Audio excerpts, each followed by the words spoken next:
So first question I had is, you voiced Krillin on Dragon Ball Z. Yeah. What was that like to voice such an iconic character on an anime with such a rich history?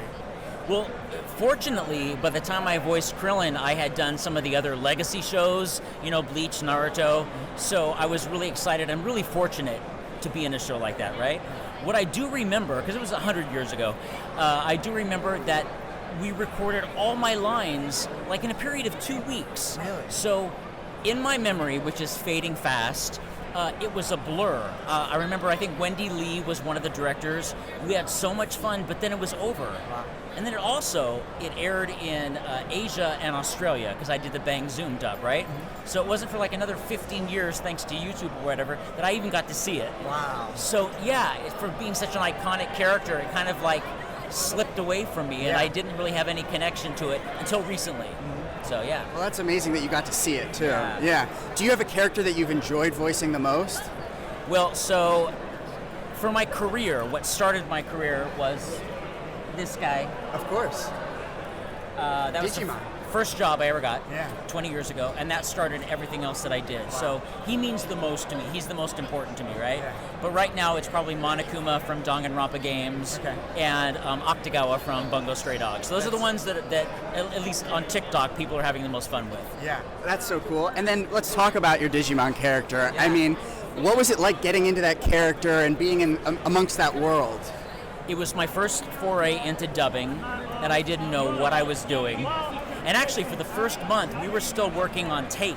We weren't even in the digital world yet. Like Pro Tools didn't exist. So if you didn't get the dubbing correct, you had to redo it. So I learned fast. And then about a month later, we went Pro Tools, and then the engineer was screaming and pulling his hair out, and I got a chance to relax and learn how to be a voice actor, right? But I was really excited. I was on TV for the first time doing promos for Fox Kids, which is what it was on then. So it was really cool. And like I said, it led to the last 20 years of work for me. So That's amazing. yeah. Let's talk about White Man Wins Lotto.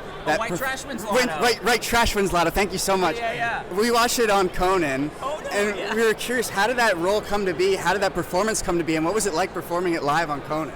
So it was Andy Preboy, who was in a band back in the day called Wall of Voodoo, and they wanted to do a Gilbert and Sullivan style musical about Guns N' Roses and Axl Rose. So they sent out breakdowns to all the actors in LA, and they knew that I had done a tour of Les Miserables, so they wanted kind of like that, real singer style.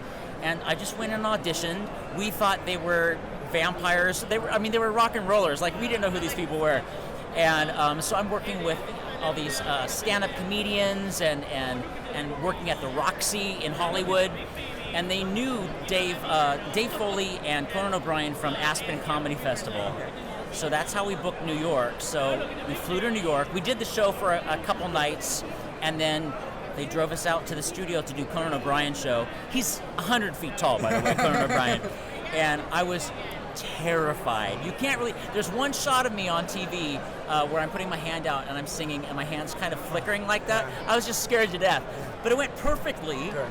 And it was a blast. Later that night, after we wrapped the Conan O'Brien show, I was eating McDonald's, sitting on the curb, on a dirty curb in New York City, and Andy Preboy, who created the show, he goes, "Showbiz is pretty cool, isn't it?" Right. Isn't that wild? The ups and the downs, just everything, yeah, on TV and then eating McDonald's on a That's curb. amazing. Yeah. And what advice would you give to a young actor or voice actor looking to break into the industry? Yeah, well, everyone's path is going to be different, so I can't tell you how to do it because it's not going to work for you. I will just say that, especially now with social media and YouTube and cameras and TikTok, I hate them all, whatever, but there's a way of putting yourself out there, right? And being seen and being known. And I would just say don't take no for an answer. Take acting classes, obviously, because voice acting is acting. But if it's something that you really are passionate about and want to do, and know that it's going to be hard, you're going to get a lot of no's, just do it.